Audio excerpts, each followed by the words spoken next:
عام لوگوں نے پڑھا ہے، وہاں پر عالموں نے پڑھا ہے، حتیٰ کہ امام مالک کے بعد استادوں نے بھی موطا امام مالک کو پڑھا ہے، اور حتیٰ کہ اس وقت کے حاکم جو تھے انہوں نے بھی موطا امام مالک کو پڑھا ہے۔ مثلا ابو جعفر المنصور اپنے وقت کا حاکم تھا، اور عرب دنیا جتنا آج ہے اس سے کہیں زیادہ دور اس کی حکومت تھی، کہیں زیادہ دور اس کی حکومت تھی۔ اس کے باوجود بھی ابو جعفر المنصور امام مالک سے آ کر کے موطا امام مالک کا درس لیا کرتا ہے۔ بلکہ ایک بار بڑا دلچسپ واقعہ پیش آیا، دیکھیں امام مالک رحمہ اللہ کی عزت نفس، امام مالک رحمہ اللہ سے ابو جعفر المنصور نے جب بغداد شہر قائم کیا، بغداد کا نام کیا تھا پہلے؟ بغداد کا نام کسی کو معلوم ہے؟ اس کا نام دارالسلام رکھا گیا تھا۔ کیا تھا اس کا نام؟ دارالسلام تھا۔ ایک بار ابو جعفر المنصور مدینہ منورہ آیا اور امام مالک کو 30,000 درہم دیا۔ کتنا؟ 30,000 درہم دیا، اور اپنے پہرے دار سے کہا کہ امام، اپنی ہمت نہیں پڑی، ذرا دیکھیں یہ ہے عزت نفس، اپنی ہمت نہیں پڑی کہنے کی، اپنے پہرے دار سے کہتا ہے جا کر کے چپکے سے مالک سے کہو کہ کیا اچھا ہوتا کہ اگر آپ میرے ساتھ بغداد چلے چلتے، آپ میرے ساتھ بغداد چلے چلتے۔ امام مالک رحمہ اللہ نے کہا میں اللہ کے رسول صلی اللہ علیہ وسلم کا پڑوس چھوڑ کر کے بغداد جانے کے لیے تیار نہیں ہوں۔ اللہ کے رسول صلی اللہ علیہ وسلم نے ارشاد فرمایا ہے وَالْمَدِينَةُ خَيْرٌ لَهُمْ لَوْ كَانُوا يَعْلَمُونَ، مدینہ ان کے لیے بہتر ہے اگر وہ جانیں۔ آپ نے ترمذی شریف وغیرہ میں روایت ہے، آپ نے فرمایا یمن فتح ہوگا، لوگ وہاں چلے جائیں گے، شام فتح ہوگا، لوگ وہاں چلے جائیں گے، عراق فتح ہوگا، لوگ وہاں چلے جائیں گے، لیکن مدینہ ان کے لیے بہتر ہے اگر وہ جانتے تو کہا میں مدینہ منورہ چھوڑ کر کہیں نہیں جانا چاہتا، یہ تمہارا 30,000 بغل میں رکھا ہوا ہے، اگر چاہو تو لے کر کے چلے جاؤ، اگر چاہو تو لے کر کے چلے جاؤ۔ ہارون رشید کے بارے میں آتا ہے کہ امام مالک رحمہ اللہ کے پاس آیا اور کہا میں چاہتا ہوں کہ میں بھی آپ سے یہ کتاب سنوں، یہ کتاب میں بھی آپ سے سنوں، اور میرے دونوں بیٹے بھی یہ کتاب آپ سے سنیں۔ کون؟ ہارون رشید کے دونوں بیٹوں کا کیا نام تھا؟ ماشاءاللہ تاریخ سے اتنی، جی کیا نام تھا ہارون رشید کے دونوں بیٹوں کا؟ جی مامون رشید اور امین الرشید، محمد المأمون اور عبداللہ الامین، محمد المأمون اور عبداللہ الامین، یہ دونوں بیٹے تھے۔ تو کہا میں چاہتا ہوں کہ میں بھی آپ سے اس کتاب کو حاصل کروں، اور کاش کہ آپ میرے پاس چلے آتے۔ امام مالک رحمہ اللہ نے کہا کہ مدینہ منورہ کا یہ اصول ہے کہ لوگ میرے پاس علم حاصل کرنے آتے ہیں، میں لوگوں کے پاس نہیں جاتا۔ امام مالک نے کہا العلم یؤتی الیہ ولا یأتی، علم کے پاس آیا جاتا ہے، علم کسی کے پاس جاتا نہیں۔ جیسے ہمارے آپ کیا کہتے ہیں نا، پیاسا کنویں کے پاس آتا ہے، کنواں پیاسے کے پاس نہیں جاتا۔ تو ہارون نے کہا کہ ٹھیک ہے، اگر آپ نہیں آنا چاہتے تو میں اپنے بچوں کو بھیجتا ہوں۔ ساتھیو اس وقت کے حکام کی، حاکموں کی بڑی خوبی تھی کہ ظالم رہے ہوں، ان کے اندر فسق پایا جاتا رہا ہو، لیکن دین کا غلبہ اور دین کی تعظیم ان کے اندر پائی جاتی تھی، دین کی تعظیم پائی جاتی تھی۔ تبھی تو امام حالی، علامہ حالی رحمہ اللہ نے کہا ہے کہ سعادت بڑی اس زمانے کی یہ تھی، سعادت بڑی اس زمانے کی یہ تھی کہ جھک جاتی گردن نصیحت پہ سب کی۔ تو امام مالک رحمہ اللہ نے کہا کہ علم کے پاس آیا جاتا ہے، علم کسی کے پاس جاتا نہیں ہے۔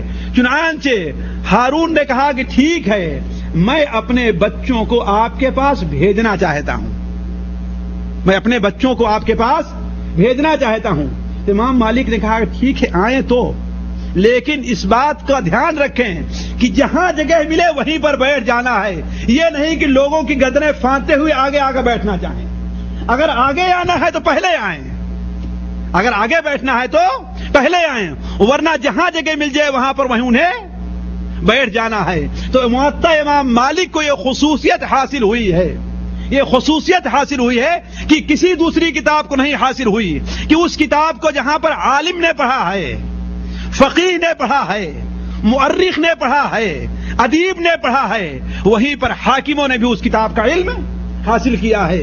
بلکہ اس وقت کے حکام نے امام مالک رحمہ اللہ کی موطا کو وہ مقام دیا کہ امام ابن عبد البر رحمہ اللہ الانتقاء کے اندر نقل کرتے ہیں کہ ابو جعفر المنصور ایک بار امام مالک رحمہ اللہ کی خدمت میں حاضر ہوتا ہے، یا امام مالک کو اپنے ہاں بلاتا ہے، دعوت دیتا ہے، دیر تک باتیں کرتا رہا، مسائل پوچھتا رہا، یہاں تک کہ رات کا بہت بڑا حصہ گزر گیا۔ آخر میں کہتا ہے اگر آپ ایک بات میری مان لیں تو بڑی اچھی بات ہے۔ کہا کیا؟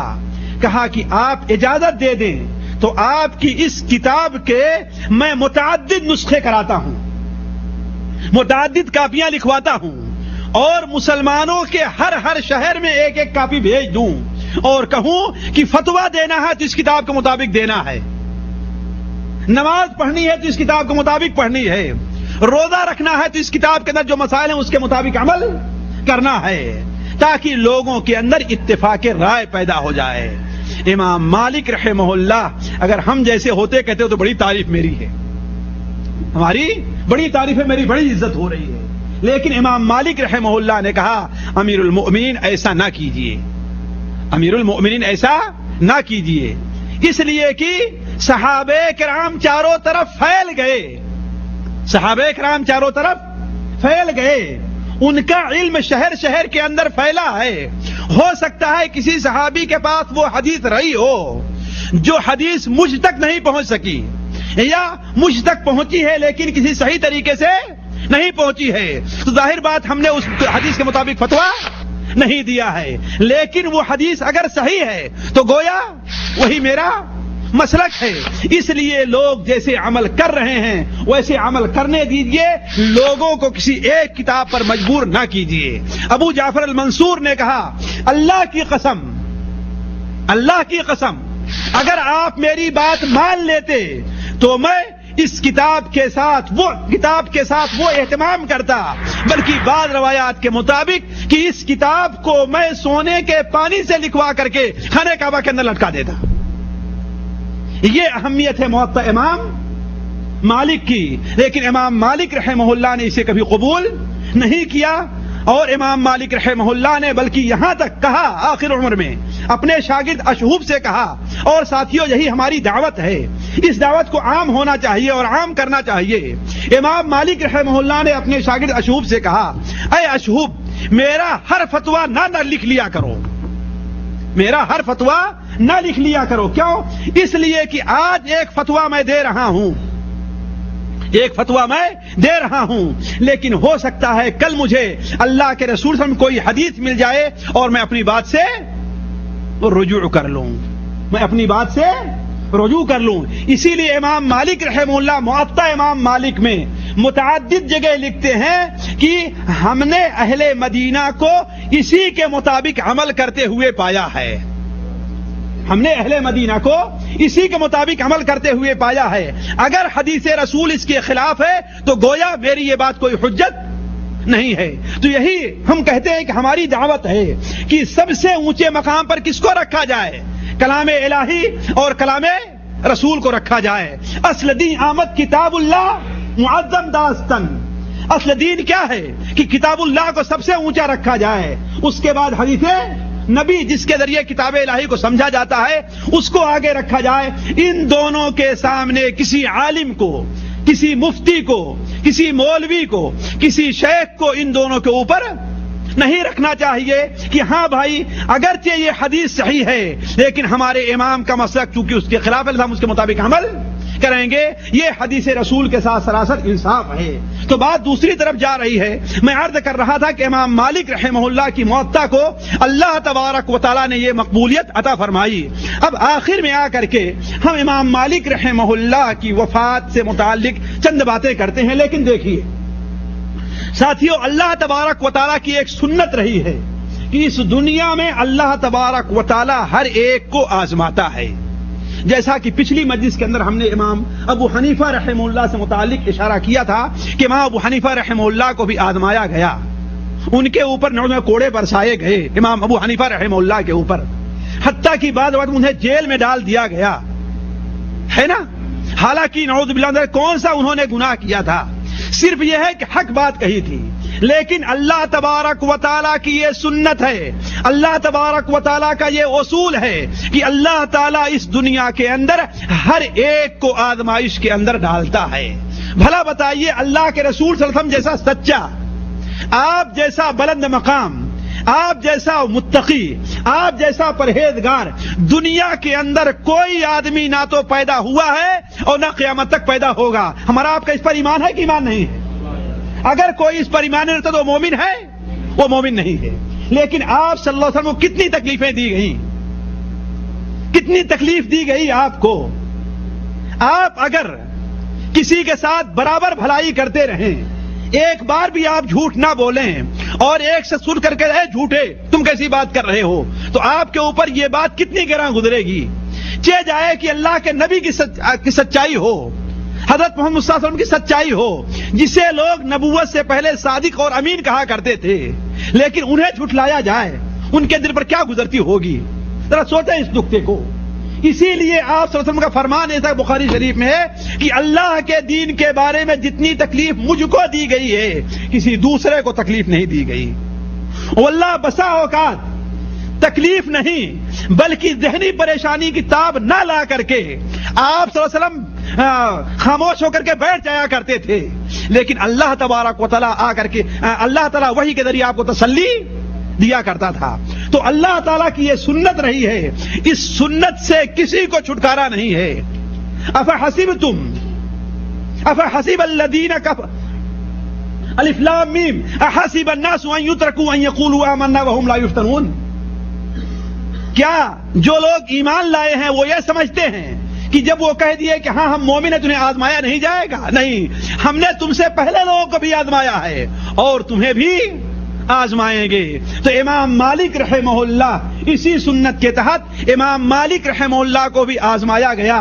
لیکن ایک نقطہ ہمیشہ یہ ذہن میں رکھنا چاہیے کہ واللہ آزمائش کے بعد ایک عالم کا جو مقام حاصل ہوتا ہے اس کی مثال بعین ہی یہی ہوا کرتی ہے کہ جس طریقے سے ہنہ اور مہدی ہے اسے جتنا رگڑا جاتا ہے اتنی ہی وہ نکھرتی ہے نا.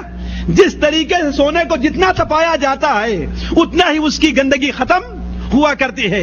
اسی طریقے سے عالم کو جس قدر آزمایا جاتا ہے اتنا ہی دنیا کے لوگوں میں اللہ تعالیٰ ان کی محبت کو ڈال دیا کرتا ہے. تو خلاصہ کلام یہ، اسی سنت کے تحت امام مالک رحمہ اللہ کو بھی آزمایا گیا، آپ پر کوڑے برسائے گئے، آپ رحمہ اللہ کو آپ کا منہ کالا کر کے ایک گدھے کے اوپر بیٹھا کر کے پورے شہر کے اندر گھمایا بھی گیا. یہ ساری چیزیں امام مالک رحمہ اللہ کے اوپر پیش آئی. لیکن راوی کہتے ہیں کہ امام مالک کے ساتھ جب یہ معاملہ پیش آیا ہے اس کے بعد سے امام مالک کا مقام لوگوں میں اور بڑھ گیا ہے. امام مالک کا مقام لوگوں میں اور بڑھ گیا ہے. خود ہمارے نبی حضرت محمد مصطفیٰ صلی اللہ علیہ وسلم کی حدیث ہے کہ من یرید اللہ بہ خیرا یصب منہ. اللہ تعالیٰ اپنے جس بندے کے ساتھ بھلائی کا ارادہ کرتا ہے اللہ تعالیٰ اسے مصیبت اور پریشانیوں میں ڈال دیتا ہے. اور ایک نقطے کو ہمیشہ سمجھنا چاہیے دوستو کہ اللہ تبارک و تعالیٰ اپنے بندے کے لیے آخرت میں ایک مقام رکھتا ہے، جیسا کہ حدیث رسول کے اندر ہے. وہ مقام بندہ اپنی عبادت سے اپنے عمل سے نہیں پا پاتا، تو اللہ تبارک و تعالیٰ اسے مصیبت اور پریشانی میں مبتلا کرتا ہے تاکہ اس مقام کو پالے. میں آج سے 20-25 سال پہلے جبکہ علم بہت کم تھا اور آج بھی بہت کم ہے علم، لیکن ظاہر بات پہلے کے مقابلے میں اچھا ہے، بہت کم تھا. بڑا تعجب ہوتا تھا کہ ایک شخص ایسا ملا مجھے کہ جب سے میں نے ہوش سنبھالا ہے اس کے 20 سال پہلے سے اس نے تہجد کی نماز کبھی نہیں چھوڑی تھی، اعتکاف کرنا اس نے کبھی نہیں چھوڑا تھا، اشراق کی نماز اس نے کبھی نہیں چھوڑی تھی. چاشت کی نماز اس نے کبھی نہیں چھوڑی تھی. 2 بجے رات کے بعد سوتا ہوا اسے ہم نے کبھی نہیں دیکھا تھا, لیکن آخری عمر میں آ کر کے اسے سخت تکلیف کا سامنا کرنا پڑا. عقل نہیں مانتی تھی یہ بات کہ آخر کیوں ہے. حضرت ایوب علیہ الصلوۃ والسلام اللہ کے نبی ہے, 18 سال تک انہیں مصیبتوں میں اس طریقے سے ڈال دیا اللہ تبارک تعالیٰ نے, ایسی بیماری میں مبتلا کیا کہ اپنے اور غیر تمام لوگوں نے ساتھ چھوڑ دیا. لیکن جب اللہ کے رسول کی اس حدیث کے اوپر نظر پڑی تو وہ مسئلہ حل ہو گیا کہ اللہ تعالیٰ اپنے بندے کے لیے جنت میں ایک مقام رکھتا ہے, وہ مقام بندہ اپنی عبادت سے اپنے عمل سے نہیں حاصل کر پاتا, تو اللہ تعالیٰ اسے مصیبتوں میں مبتلا کرتا ہے جس کے ذریعے سے اس کے اوپر جب پریشانی آتی ہے اللہ کا شکر ادا کرتا ہے, اللہ کے نعمت پر, اللہ کی اس حالت پر صبر کرتا ہے, اللہ کی دی ہوئی اس حالت پر, تو اللہ تعالیٰ اس کے مقام کو بلند کر دیتا ہے. اسی سنت کے تحت امام مالک رحمہ اللہ کو بھی آزمایا گیا. اس کی متعدد وجہ علماء نے لکھی ہے, لیکن جو سب سے معقول وجہ اور امام ذہبی رحمہ اللہ وغیرہ نے جسے قبول کیا ہے وہ یہ ہے کہ امام مالک رحمہ اللہ کے زمانے میں ایک علوی خاندان کے محمد ابن حسن ابن علی النفس الزکیہ, محمد ابن حسن ابن محمد ابن عبداللہ ابن حسن ابن علی, یعنی حضرت علی رضی اللہ عنہ کے بیٹے جو حسن تھے ان کے پڑپوتے محمد النفس الزکیہ نامی جو تھے, انہوں نے خلفائے بنو عباسیہ کے خلاف بغاوت کی اور بہت سے لوگ اس میں شریک ہوئے, اور اصل میں یہی وجہ بنی تھی امام ابو حنیفہ رحمہ اللہ کو سزا دینے کی کہ وہ ان کے ہاتھ بیعت کرنے پر لوگوں کو ابھارتے ہیں, جیسا کہ پچھلی مجلس کے اندر ہم نے کہا تھا, پچھلی مجلس ہم نے بیان کیا تھا. تو امام مالک رحمہ اللہ پر بھی یہ الزام لگایا گیا کہ یہ چھپ کر کے لوگوں کو ابھارتے ہیں کہ محمد ابن عبداللہ ابن النفس الزکیہ کے ہاتھ پر بیعت کرو اور ابو جعفر المنصور کی بیعت کو ختم کر دو. وہ کیسے؟ کہا کہ وہ ایک فتویٰ دیتے ہیں کہ اگر آدمی کو مجبور کیا جائے طلاق دینے پر, اسے زبردستی طلاق لی جائے تو وہ طلاق واقع نہیں ہوتی. امام مالک کا یہ فتویٰ تھا, حضرت عمر ابن خطاب کا یہ فتویٰ ہے, عبداللہ ابن عباس کا یہ فتویٰ ہے, اور بہت صحابہ کرام کا فتویٰ ہے کہ اگر کسی سے زبردستی طلاق لے لی جائے, اسے ڈرا کر کے, دھمکا کر کے, قتل کی دھمکی دے کر کے, مار کر کے اگر اس سے لکھا لیا جائے تو طلاق واقع نہیں ہوگی, جیسا کہ ہمارے یہاں لوگ کیا کرتے ہیں. امام مالک رحمہ اللہ کا یہ فتویٰ تھا. تو لوگوں نے کہا کہ اے امیر المؤمنین, جانتے ہیں یہ فتویٰ جو امام مالک دے رہے ہیں وہ کس وجہ سے؟ اس وجہ سے دے رہے ہیں کہ زبردستی اگر کوئی کام کرایا جائے تو یہ کام نہیں ہوتا. تو لوگوں سے کہنا چاہتے ہیں کہ تم محمد ابن عبداللہ نفس الزکیہ کے ہاتھ پر بیعت کرو, اور ابو جعفر المنصور کی بیعت تمہارے گردن پر اس لیے نہیں ہے کہ یہ گردن تم لوگوں نے بدرجے, یہ بیعت تم لوگوں نے بدرجے مجبوری کی ہے, یہ بیعت تم لوگوں نے بدرجے مجبوری کی ہے. تو جس طریقے سے مجبور کر کے طلاق لی جائے تو وہ طلاق نہیں واقع ہوتی, اسی طریقے سے تمہارے گردن میں ابو جعفر المنصور کی بیعت بھی نہیں ہے. اس وقت مدینہ منورہ کا کے اندر ایک گورنر تھا جعفر ابن سلیمان ہاشمی, حضرت عبداللہ ابن عباس کے خاندان کا تھا, جعفر ابن سلیمان الہاشمی. اس نے امام مالک رحمہ اللہ کو منع کر دیا کہ آپ فتویٰ نہ دیجیے, اس لیے کہ لوگ اسے بنیاد بنا کر کے ابو جعفر المنصور کے ہاتھ پر سے بغاوت کر کے محمد ابن عبداللہ نفس الزکیہ کے ہاتھ پر بیعت کر رہے ہیں. امام مالک رحمہ اللہ خاموش ہو گئے. اس نے اپنا ایک جاسوس بھیجا, کہا کہ جا کر کے مالک سے یہ فتویٰ پوچھو کہ اگر کوئی آدمی کسی سے بدرجے مجبور کر کے اسے زبردستی طلاق لے لے تو یہ طلاق واقع ہوگی کہ واقع نہیں ہوگی, یہ طلاق واقع ہوگی کہ واقع نہیں ہوگی. تو امام مالک رحمہ اللہ نے کہا کہ طلاق واقع نہیں ہوگی. یہ بات جا کر جاسوس نے جعفر ابن سلیمان جو مدینہ منورہ کا والی تھا اس سے گیا، تو جعفر ابن سلیمان نے امام مالک رحمہ اللہ کو پکڑا، آپ پر کوڑے برسوائے اور آپ کے ہاتھوں کو کھجوائے، یہاں تک کہ آپ کا ہاتھ یہاں سے اکڑ گیا تھا، آپ کا ہاتھ یہاں سے اکڑ گیا، اور مدینہ منورہ کی گلیوں میں انہیں گھمایا۔ امام مالک رحمہ اللہ چیختے تھے کہ اے لوگو، جو مجھے پہچانتا ہے وہ پہچان لے، اور جو نہیں پہچانتا وہ جان لے کہ میں مالک ابن انس ہوں۔ گویا امام مالک رحمہ اللہ کا ایک پروپیگنڈا ہوا ان کے بارے میں، ان کی ایک شہرت ہو گئی لوگوں کے درمیان، اور امام مالک کی مقبولیت لوگوں میں اور بڑھ گئی۔ اس طریقے سے امام مالک رحمہ اللہ کو پریشانیوں کے اندر مبتلا کیا گیا۔ اب امام مالک رحمہ اللہ کی وفات سے متعلق دو چند کلمات کہہ کر کے میں اپنی بات سے کو ختم کرتا ہوں کہ امام مالک رحمہ اللہ علم و عمل کی دنیا میں تقریباً 90 سال رہ کر کے آپ رحمہ اللہ 22 دن بیمار رہ کر کے آپ کی وفات ہوئی ہے۔ راوی کا بیان ہے کہ اتوار کا دن تھا، 10 یا 14 ربیع الاول، 10 یا 14 ربیع الاول 179 میں، یعنی 7/9، 189 نہیں، 179 میں صبح کے وقت امام مالک رحمہ اللہ اس دنیا سے کوچ کر گئے ہیں۔ وہ علم کا چراغ جس نے 60-70 سال تک پوری دنیا کو اپنی روشنی سے اجالا، پوری دنیا کے اندر اجالا کیا تھا، آخر ظاہر بات ہے کہ اس دنیا میں جو شخص آیا ہے اسے ایک دن جانا ہے۔ امام مالک رحمہ اللہ بھی اس دنیا سے رخصت ہوئے۔ مدینہ منورہ کا جو والی تھا اس نے امام مالک رحمہ اللہ کے جنازے کی نہ صرف نماز پڑھائی بلکہ روایت میں آتا ہے کہ خود ننگے پیر چل کر کے امام مالک رحمہ اللہ کے جنازے کو کندھا دیا اور بقیع میں لے جا کر امام مالک رحمہ اللہ کو دفن کیا۔ امام مالک رحمہ اللہ کے شاگرد کہتے ہیں کہ امام مالک رحمہ اللہ کا انتقال جس دن ہونے والا تھا، ہم لوگوں نے امام مالک رحمہ اللہ سے پوچھا کہ امام صاحب حضرت کیا حالت ہے، آپ کی طبیعت کیسی ہے؟ امام مالک رحمہ اللہ نے کہا کہ مجھے پتا نہیں، البتہ ایک بات میں تم لوگوں سے کہتا ہوں کہ تم لوگ عنقریب ہی بہت جلدی اللہ تبارک و تعالی کے عفو و درگزر کا عجیب منظر دیکھو گے، یعنی اللہ تعالیٰ میرے ساتھ عفو و درگزر کا عجیب معاملہ کرے گا۔ اور ساتھیوں، ایک مومن کی یہی صفت ہونی چاہیے کہ آخری عمر میں اللہ تبارک و تعالیٰ سے حسن ظن زیادہ ہونا چاہیے۔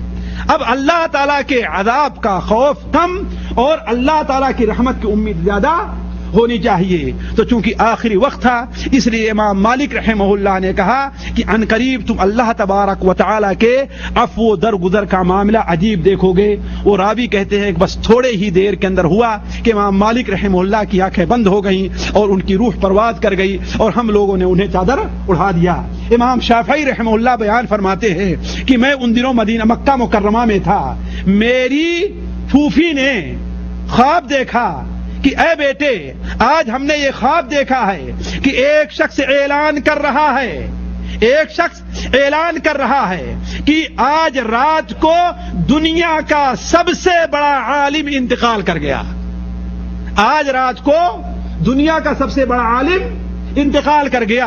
امام شافعی رحمہ اللہ کہتے ہیں میرے ذہن میں آیا کہ یہ شاید امام مالک رحمہ اللہ ہیں، چنانچہ کہتے ہیں جب ہم نے حساب لگایا، ظاہر بات اس وقت نہ تو ٹیلی فون تھا اور نہ تو تار تھا، امام شافعی کہتے ہیں جب ہم نے اندازہ لگایا تو اسی دن امام مالک رحمہ اللہ کا انتقال ہوا تھا۔ اس طریقے سے امام مالک رحمہ اللہ 90 سال کی عمر پا کر کے اور تقریباً 70 سال اس دنیا کے اندر درس و تعلیم کا سلسلہ رکھ کر کے اس دنیا سے رخصت ہو گئے۔ اللہ تبارک و تعالیٰ سے دعا ہے کہ اللہ تبارک و تعالیٰ ہمارے دل میں امام مالک رحمہ اللہ اور وہ اصول، وہ قواعد، وہ دین کی تعلیماتیں جو ہمیں دے کر کے گئے ہیں اس کی محبت ہمارے دل میں ڈال دے اور انہی کے نقش قدم پر چلنے کی توفیق عطا فرمائے۔ سبحانک اللہم و بحمدک اشہد ان لا الہ الا انت استغفرک و اتوب الیک۔ ایک ضروری اعلان ہے، وہ جو ہے کہ اس مجلس کے اندر شریک ہمارے ایک عزیز اور ایک محترم کی بہن کا کل